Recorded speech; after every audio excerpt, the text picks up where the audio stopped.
de ajustar la pantalla de su dispositivo. Este es el video boletín de la libertad. Este mensaje durará exactamente lo que tenga que durar mientras la esclavitud se perpetúe en nuestro planeta. No puede ser rastreado, no puede ser detenido, y esta es la única voz libre en nuestra ciudad. Programación predictiva, la ciudad oscura, parte 1. Así es, amigos, estoy de vuelta. A pesar que quisieron callar mi voz literal y figurativamente, estoy de vuelta con un tema más. En esta ocasión hablaremos del tema de temas, como decía el personaje de Juan Matus en las crónicas de Carlos Castañeda. Es decir, hablaremos de la granja humana. Y por supuesto este término a su vez lo tomé prestado del libro de Salvador Freixedo con el mismo nombre. Claro, en esta presentación tal vez vamos a utilizar la película para enfocarnos en los aspectos de la fase operativa de la granja humana. Nuestro texto es La ciudad oscura, o como se conoce en inglés, Dark City. Este es un filme de fantasía o de ciencia ficción, no sé cómo lo podamos ver. Ciencia ficción porque es bastante filosófico. Primeramente haremos una lectura y análisis básico del texto. Por un lado, este consiste en leer a los personajes como alegorías. Por el otro, analizaremos cómo estas representan cercanamente nuestras propias vidas, en nuestras vidas cotidianas. El texto nos despliega una ciudad en la noche perpetua. Aquí viven una serie de personajes que encarnan diversos aspectos de nuestra sociedad.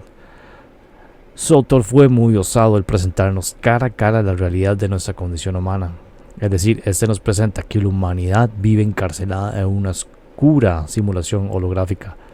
Particularmente con holografía me refiero a la tesis que sostuvo Talbot en su libro El universo holográfico, que siempre lo hago referencia, y hay una entrevista en mi sitio web por si le interesa ver. Él expone que la grabación y reproducción de un holograma es una buena aproximación para entender cómo funciona nuestra realidad. La ciudad rúbica. La ciudad tiene su propia estética y recuerda mucho también el Art Deco de la primera mitad del siglo XX.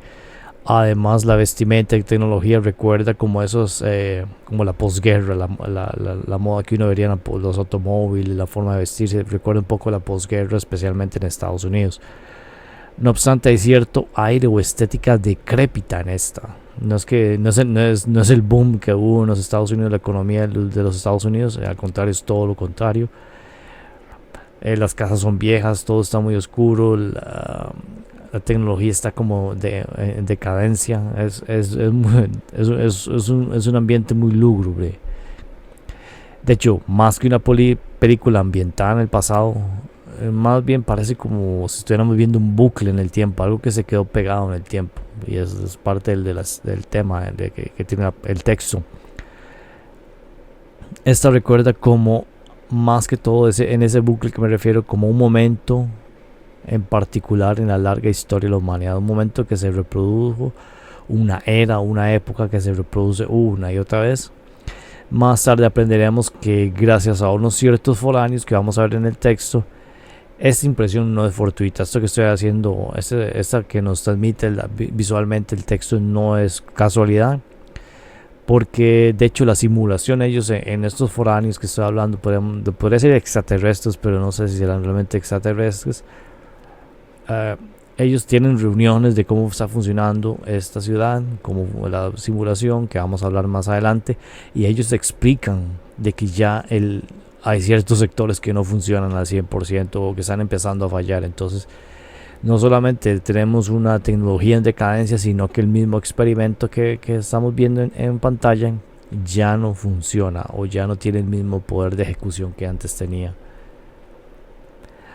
Algo similar sucede en nuestros días. Por ejemplo, siempre vemos que las modas regresan.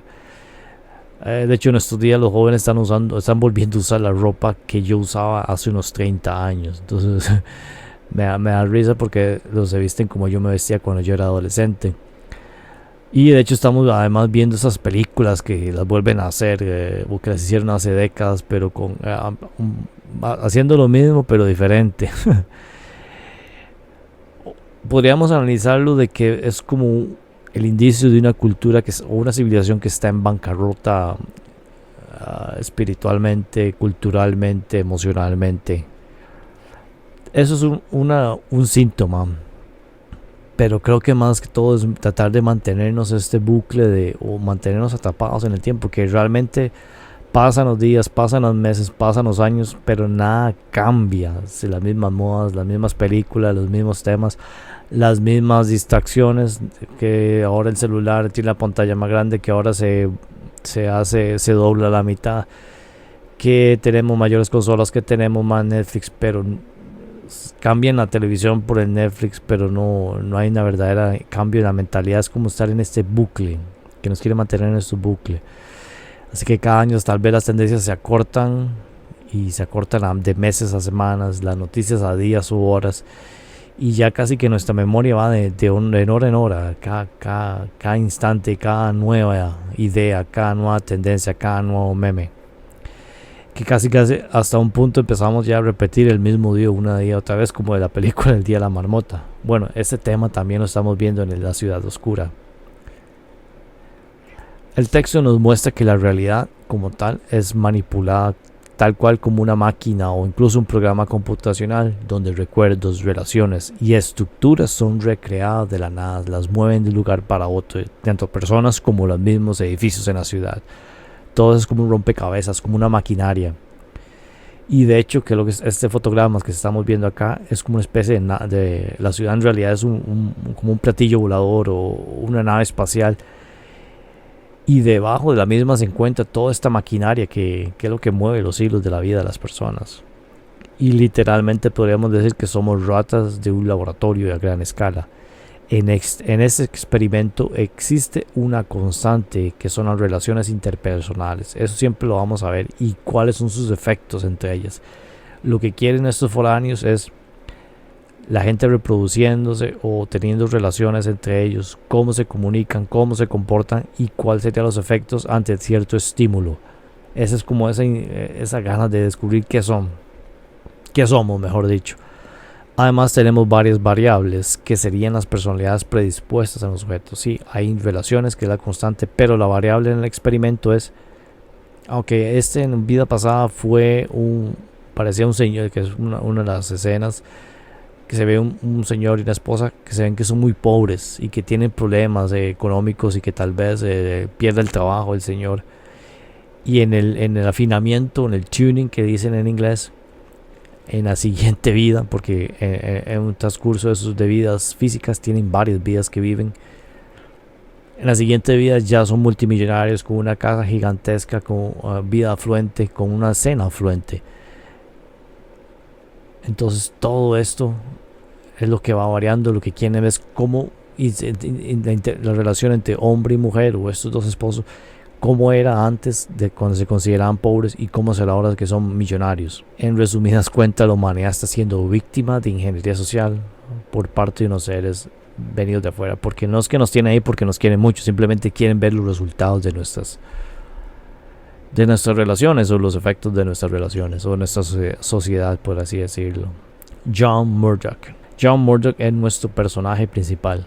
Este inicia su odisea como lo hacemos nosotros mismos, desnudos, desconcertados y saliendo de un crisol húmedo y verde.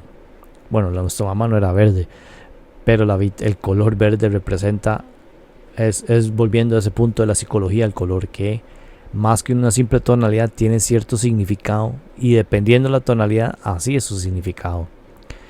El verde como tal es la mitad del espectro visual, del espectro electromagnético que nosotros podemos ver. El verde es justamente la mitad, y de hecho como en teoría nuestros ancestros eran primates y vivían en los árboles, había mucho más verdor al que estábamos acostumbrados, y por eso podemos incluso tener mayor podemos entender, nuestro y cerebro tienen mayor percepción hacia los verdes. Entonces el verde siempre ha sido como la representación del balance o el medio entre los extremos.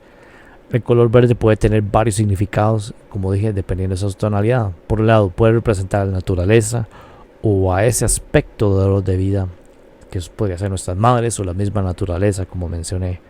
Por el otro, puede tener una tonalidad enfermiza, aséptica o incluso de locura. ¿Y con qué me refiero a esto? Usted tiene un verde puro y con unas témperas puede ser, no tiene que ser nada especial. Con una témpera le agrega un poquito de amarillo.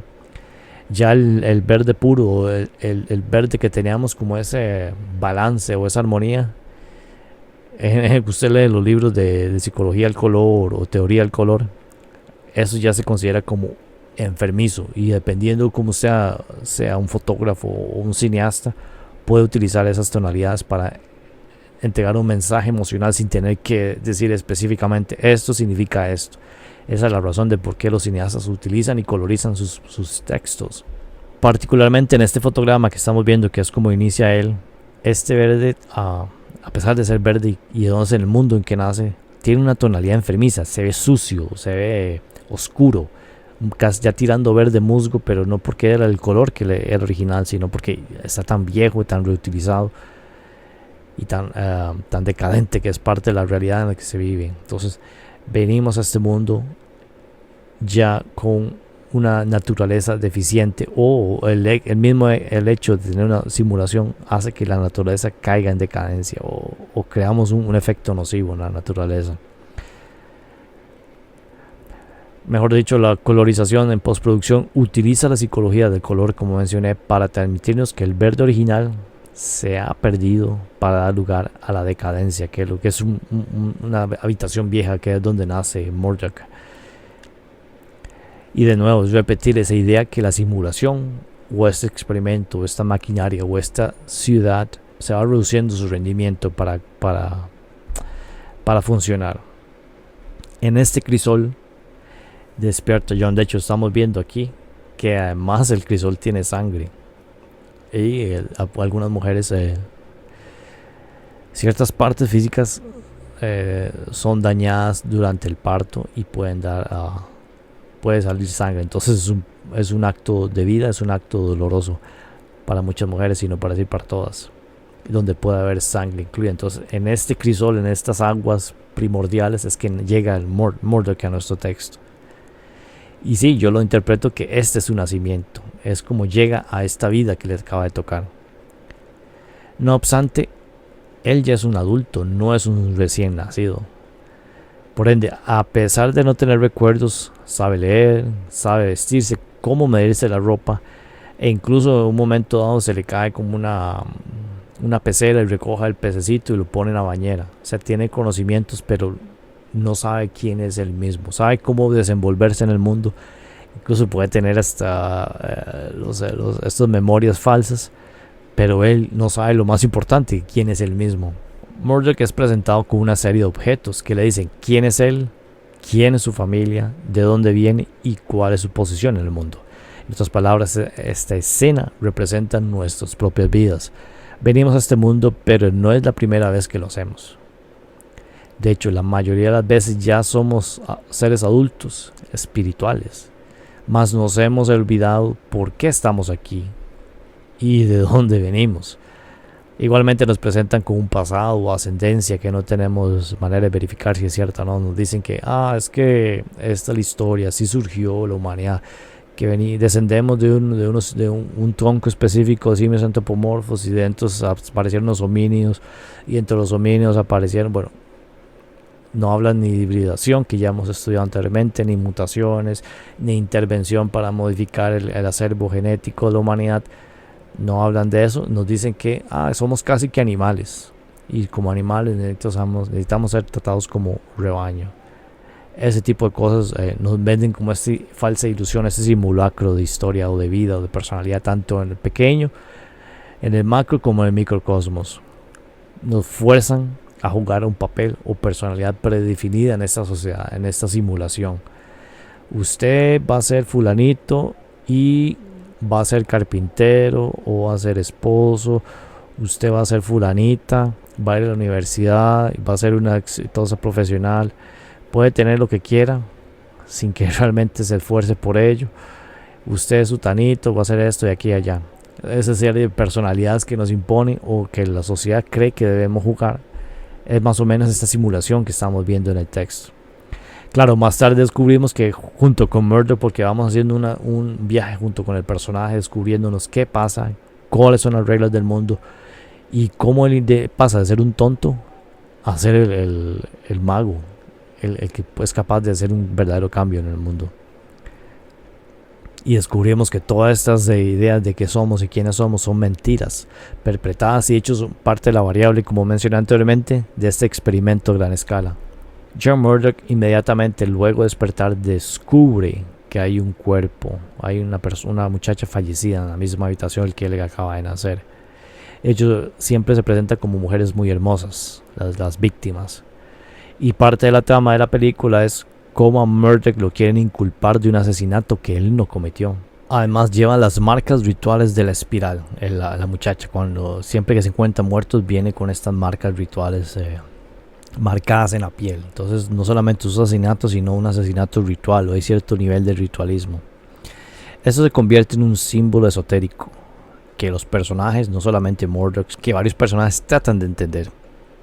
¿Qué es la espiral y por qué hace espiral y por qué hay espirales en todo lado? Pero muy pocos entienden por qué están ahí. Solo saben que hay algo que hay que entender, pero no lo saben. Especialmente uno de los inspectores, el que estaba a cargo del caso, Valensky, se volvió loco al indagar qué estaba pasando, porque él empezó a ver lo que era realmente lo que estaba pasando en nuestro mundo. El principio perdido. Conforme avanza el filme descubrimos que este asesinato no es el único, el que se encuentra Murdoch cuando despierta, cuando nace, sino que la policía anda tras la pista de un asesino en serie. Murdoch en un punto se cuestiona si él mismo no es el culpable, y aparentemente tiene rastros como de recuerdos que parece indicar que es esto, por eso se pone en duda, pero realmente descubrimos que son parte del experimento, son recuerdos falsos. En estos días podemos incluso especular que esta escena sería tergiversada con un matiz feminista o feminazi. Claro, porque vivimos en una sociedad donde se asesina y sacrifica a las mujeres, y además se trata de esconder qué es lo que está pasando realmente, y sin ni qué decir de que la mayoría de las sociedades, por lo menos en esta simulación que vemos, es particularmente masculina. Los policías, los inspectores, los profesionales. Claro, podríamos irnos por ese lado, pero considero que aún así sería una visión bastante reducida. Sí, el asesinato de mujeres es una alegoría, mas no es una transcripción literal de homicidio, o como dicen ahora, femicidio. En realidad es un asesinato de destrucción de un símbolo o principio. Las muchachas jóvenes funcionan como una alegoría de un símbolo o el principio perdido. La gran diferencia es que este no solo afecta a mujeres, sí, las mujeres personifican este principio, pero en realidad todas las víctimas somos nosotros mismos, todos somos las ratas de este laboratorio.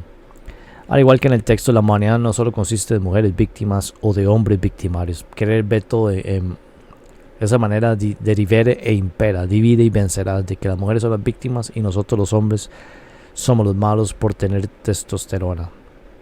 En realidad es una distracción para vernos de que todos somos conjunto de individuos atrapados en una simulación holográfica en este bucle nocturno que vemos en el texto. El asesinato de mujeres representa el horror de nuestra condición humana. Para ser exactos, es el resultado directo de una de las causas que dan origen a esta. Primero, estos no son perpetuados incluso por los cautivos de la simulación. Al contrario, son llevados a cabo por seres que aparentan ser humanos, pero no lo son. Luego, estos mismos se encargan de distraernos con chivos expiatorios como lo son Murdoch. En pocas palabras, podríamos especular que el establishment o aquellos que mantienen la simulación corriendo nos distraen del horror de quién realmente es el que comete este asesinato, este ritual, este sacrificio. En cambio nos ponen al frente un chivo expiatorio y dicen, vean, este es el culpable, y cualquier cosa que pase, ese es el culpable. Si matamos a esta persona, lo hacemos desaparecer, todo sigue bien con el mundo. Es esta especie de ritual que se veía mucho en el pasado y uno lee en los libros. En nuestros días sigue pasando, pero lo hacen de una manera más solapada, más sutil. Pero lo seguimos, nos siguen queriendo distraernos con ello. Y tal cual este asesinato también es parte del experimento y parte de la modificación del comportamiento colectivo. Cómo reaccionarían tanto el que se le inculpa de asesinato como en la misma sociedad a la que se quiere modificar o se quiere estudiar. Estas mujeres representan el principio perdido. En otras palabras, podríamos decir que el principio perdido es el cuidar o importarle o incluso tener la preocupación por las consecuencias de nuestras acciones. tanto en nosotros mismos como en el mundo, como en los demás. Es de hecho actuar moralmente, sin exceder nuestros derechos o robar la libertad de alguien más, que es la definición de libertad. La razón por qué no superamos esta simulación en la que vivimos es porque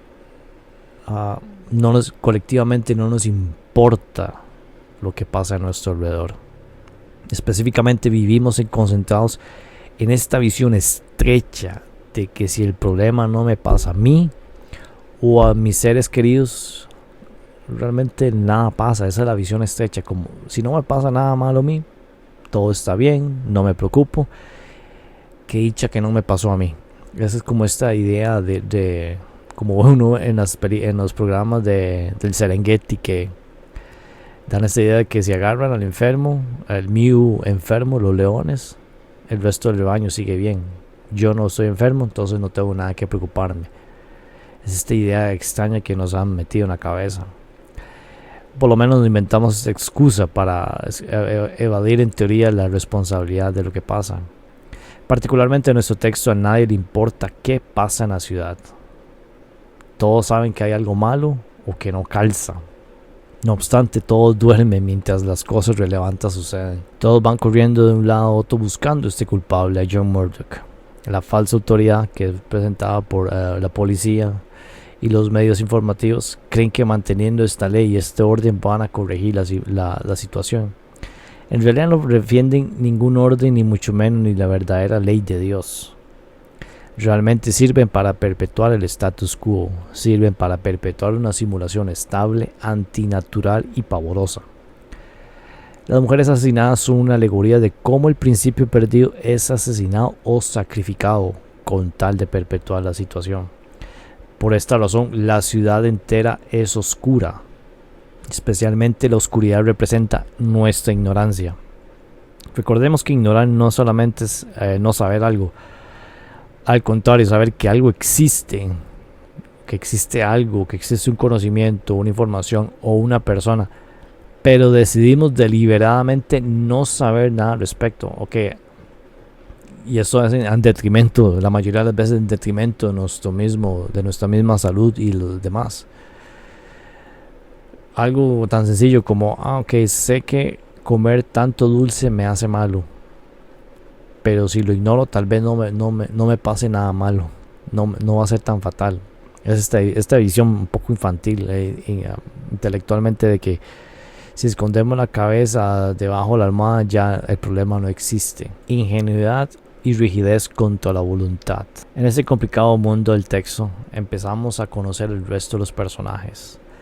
A lo largo de este existe un interesante trío entre Murdoch, Emma, que es la esposa de Murdoch, y el inspector Frank Bumstead.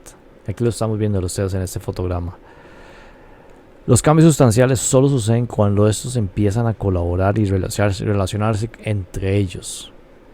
Un experimento que no tenían predeterminado los foráneos. Cuando Frank y Emma viven aislados, estos son como personajes pasivos, lánguidos y taciturnos. Es Murdoch quien introduce el conflicto en el texto, en la trama. Por un lado, Bumstead pretende crear un mundo ordenado, pero aburrido y predecible. Lo vemos ahí tocando un acordeón aburridísimo y nada más fijándose en los detalles si el compañero de trabajo se amarró las zapatillas o qué. Y sí, otra cosa interesante que me pareció una sincronía. Este fotograma, voy a volverme a la que estoy utilizando para los títulos, es del texto, pero este mismo actor fue el que hizo Estados Alterados y hay ciertas escenas en que es exactamente esta misma presentación de él. Está flotando vacío en el cosmos en el que casi se pierde. Es como una especie de... Y algunos especuladores de programación predictiva originales hablan de que los personajes y los actores no eran diferentes, sino que arrastraban los mismos personajes, como vemos a veces a Keanu Reeves, a Morgan Freeman, que siempre llevan esa idea del sabio. Por ejemplo, Morgan Freeman, si no es de Dios, es como el sabio, el presidente en Deep Impact, o el que le ayuda a Batman a luchar contra las fuerzas del mal. Es como ese sabio, el viejo anciano. Esa serie de personajes y actores que van siempre de la mano, que es parte de la programación propiamente. Por el otro tenemos a Emma, que vive una vida ingenua donde canta canciones depresivas en un club nocturno. Entonces cada uno por su lado es como bien una vida apagada, una vida de mentiras, un simulacro de vida. Murdoch introduce el conflicto en la vida del inspector Bumstead. Por su parte, este lo empieza a perseguir, pero hasta un cierto punto es como una especie de... no es realmente una persecución policíaca. En cambio parece más esa señal de inmadurez espiritual, de no querer enfrentar la realidad, porque Bumstead tuvo compañero Valensky y lo consideraba un loco y sabía que hay algo mal, pero no puede ser tan malo. Tenemos que mantener algo predecible, algo que es común y silvestre. Y Murdoch obviamente viene a romper todo este esquema. Él sabe que hay algo malo, pero quería achacárselo todo al caso de que simplemente era un asesino en serie.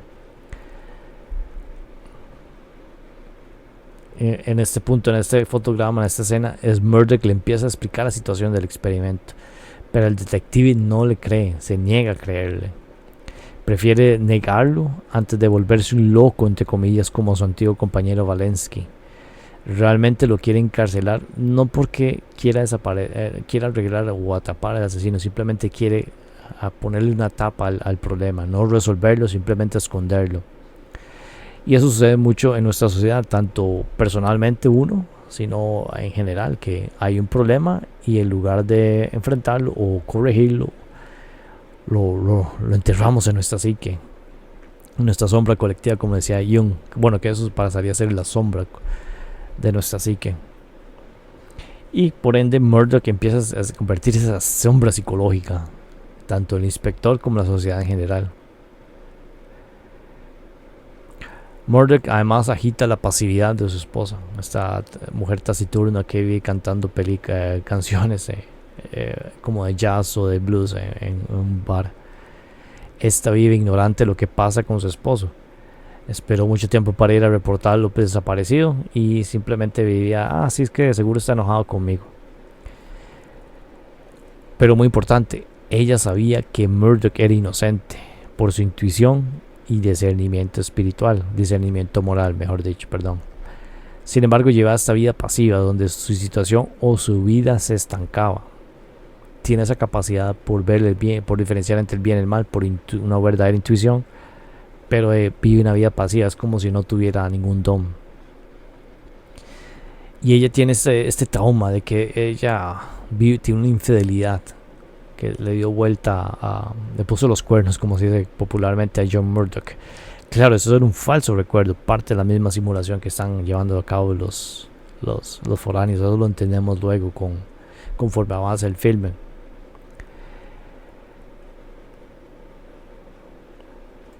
Claro, cuando esos tres personajes empiezan a actuar es cuando empiezan a suceder los cambios. Aquí estamos viendo que Bumstead está manejando el auto. Emma le abre la puerta a Murdoch y Murdoch se empieza a decirle, ok, ahora vamos a buscar a tal lado, eso es lo que vamos a hacer.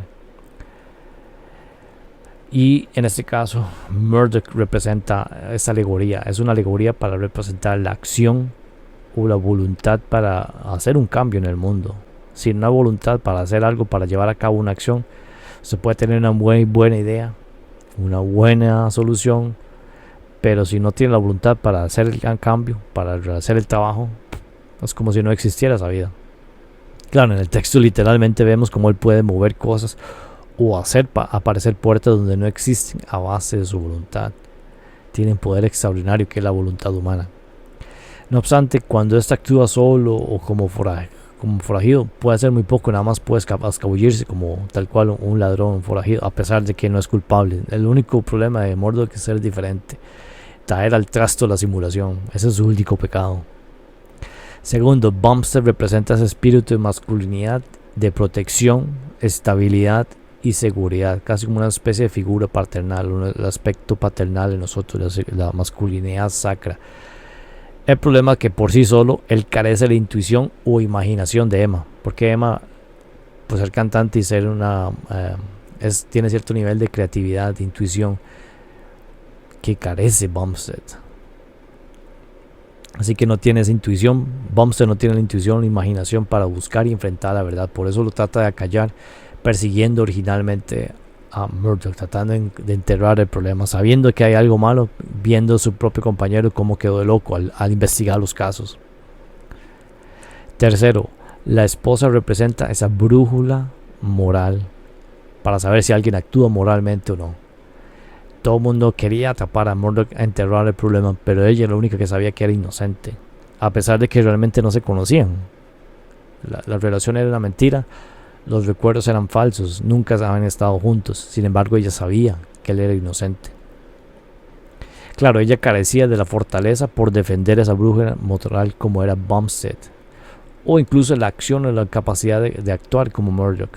Entonces cada uno se complementa entre sí y nos dan entre los tres la clave para realizar un cambio en nuestras vidas. No es que tenemos que ser tal persona, ni hacer aquella, ni aquel papel que nos dice la sociedad, sino recaudar lo que realmente nos haría ser una persona de bien, una persona con poder, un poder para traer la luz en una ciudad oscura. El sabio cojo. Este es el personaje que introduce el texto, es nuestro doctor Shriva. Este es un psicólogo o maestro del comportamiento humano. Además, es un científico que sabe muy bien cómo funciona la simulación. De hecho, él mismo trata de replicar en menor escala lo que hacen los foráneos a gran escala. Y es un activo colaborador con ellos. Él colabora, casi que no le dieron otra oportunidad más que colaborar con ellos. Físicamente no lo presentan como cojo, tiene un ojo gacho y además es débil. Y tiene una personalidad muy muy nerviosa. A pesar de que es un maestro y sabe leer, con solo ver una mirada sabe exactamente cómo es una persona. Bueno, ni qué decir que él manufactura esas personalidades. Y analizando, pues, nos puede recordar ciertos aspectos de la mitología. El Dr. Shriver nos recuerda a mitologías o leyendas como aquellos dioses Hefesto, Vulcano romano, o incluso en su defecto a Mefistófeles también. Esos son propiamente maestros en las mitologías, son maestros de las ciencias, artes, metalurgia, escultura, hechicería y artilugios. Aunque algunas veces son bastante grises, más cuando asumen el papel del pícaro divino. Por ejemplo, en nuestro texto podemos ver nuestras cualidades con Shriva. Por ejemplo, colabora con los foráneos, pero a su vez ayuda y protege a Murdoch. Entonces, al final uno no sabe para quién está trabajando, quién está ayudando, o qué es lo que quieren. Además se sabe muy bien que Murdoch es el siguiente paso de la evolución, ese producto, ese resultado objetivo que los foráneos mismos tanto buscan. No obstante, el Dr. Shriva no cumple a cabalidad con todos los atributos del pícaro divino. No, tiene ciertos aspectos, pero no lo cumple a cabalidad, simplemente toma aspectos prestados, mejor dicho. Por ejemplo, no usa tretas, ni engaños, ni bromas, ni humor, ni juegos para educar a los personajes, que es una de las características como el guasón o el pícaro del trickster. Aún así, él es el que inicia a Murdoch en los secretos del mundo. El nombre propiamente me pareció muy interesante, es un nombre alemán. Hay un caso que voy a hablar un poco más extenso, tal vez en un anexo. Traté de buscar si la palabra propiamente Shriva tiene algún significado en alemán. Por sí sola no existe, pero sí hay una palabra en alemán que se llama Schrebergarten, que es como el lote o parcela del jardín, o parcelar un jardín. Y este fonema Shri, que es esto que estamos viendo acá, de SCH, me recuerda un poco también a la shrub, de shrub en inglés, que es arbusto. Y resulta que shrub es más o menos similar, o puede ser similar al Schrebergarten, porque shrub viene del inglés medio, shrube, y incluso hay una palabra en inglés viejo, inglés antiguo, que salió del germánico antiguo, de Sajonia-Anhalt, mejor dicho. Schreib, que significa lugar de arbusto, bosque de arbustos, e incluso hay una versión danesa, Shrub. Entonces, shrub está muy relacionado con la naturaleza, los jardines, los arbustos, que es de Schrebergarten. ¿Por qué me parece esto interesante? Bueno, lo pongo ahí, lo pongo porque siento que es una sincronía, sincromisticismo que a veces se le llama.